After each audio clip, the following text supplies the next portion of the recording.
बिस्मिल्लाहिर्रहमानिर्रहीम अस्सलाम वालेकुम।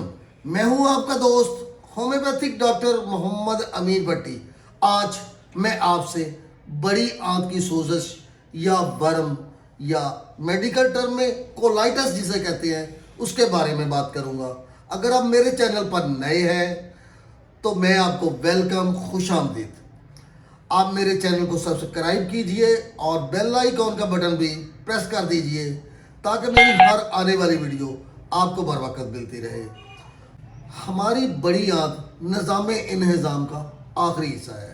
हमारी खुराक मुंह से शुरू होके ईसोफेगस के ज़रिए मैदा में जाती है और उसके बाद छोटी आंत में और उसके बाद बड़ी आंत में और फिर मकद से खारिज हो जाती है। हमारी बड़ी आंत की सोजश जिसे कोलाइटिस कहते हैं उसकी वजूहात में वायरस और दूसरे छोटे जानवर की वजह से इन्फेक्शन, बैक्टीरिया की वजह से फूड पॉइजनिंग होती है, ज़्यादातर तुर्श ग़ज़ा की वजह से, मुरक्कर ग़ज़ाओं का इस्तेमाल की वजह से बड़ी आंत के असाबी रेशे सिकुड़ते हैं, जिसकी वजह से ऐसा एहसास होता है कि आंतों को कोई मरोड़ रहा है। इसकी अलामत में शामिल है पेट में दर्द होता है, पेट फूला हुआ फारा होता है, आर्जी तौर पे या मुस्तकिल तौर पे ख्वाहिश, आंतों को दबाने या हरकत देने की ख्वाहिश, पानी की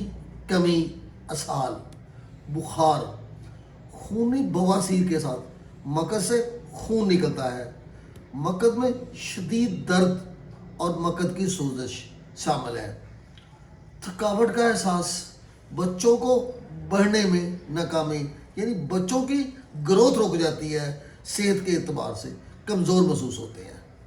इसकी अक़साम में ulcerative colitis, microscopic colitis, pseudomembranous colitis, ischaemic colitis और एलर्जिक कोलाइटिस शामिल हैं। सोजश जब जिल्द के खुलियों को तबाह कर देती है तो उसकी जगह ज़ख़म बन जाता है। इसी तरह जब बड़ी आंत के अस्तर यानी जिल्द की तह को हलाक करती है तो ज़ख़म बनते हैं जिनको अल्सर कहते हैं और अल्सर से खून और पीप निकलती है।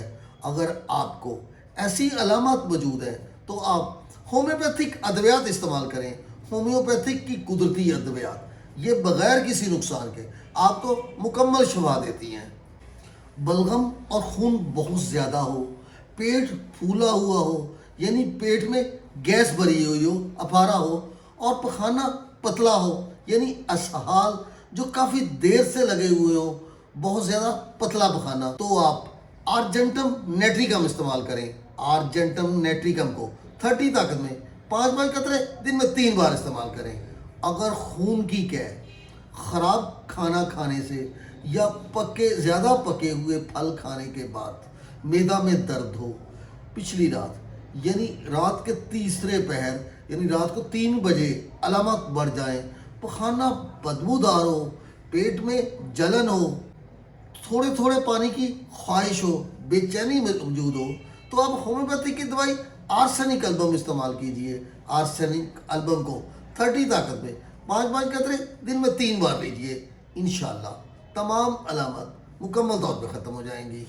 पेट के फूले होने में, शदीद भूख, खाना खाने के बाद मुंह का जायका खट्टा या कड़वा हो, पेट में जलन हो, ख़ास तौर पे नाव से निचले हिस्सा में मीठी चीज़ें खाने की ख्वाहिश हो, तो आप होम्योपैथिक की दवाई लाइकोपोडियम इस्तेमाल कीजिए। लाइकोपोडियम को 30 ताकत में 5 कतरे दिन में 3 बार लीजिए। अगर कोलाइटिस की अलामत के साथ यानी बड़ी आंत की सोजश या अल्सर की वजह से अगर ज़्यादा चकनाई खाने की वजूहात शामिल हैं, ज़्यादा मिर्च मसाला जात की वजह से है, मुरक्कर ग़ज़ाओं की वजह से है, मुंह और आंतों में जलन हो, पखाना दर्द के साथ हो, पखाने की बार बार हाजत हो, पखाने के लिए कुछ देर बैठना पड़े और एहसास हो कि अभी पखाना बाकी है, तो आप होम्योपैथिक की दवाई नेक्सोवोमिका इस्तेमाल करें। नेक्सोवोमिका को 30 ताकत में 5 कतरे दिन में 3 बार इस्तेमाल करें। अगर आपको मेरी ये वीडियो पसंद आए تو لائک کیجئے. خوش رہیے, شاد رہیے, آباد رہیے اور مسکراتے رہیے.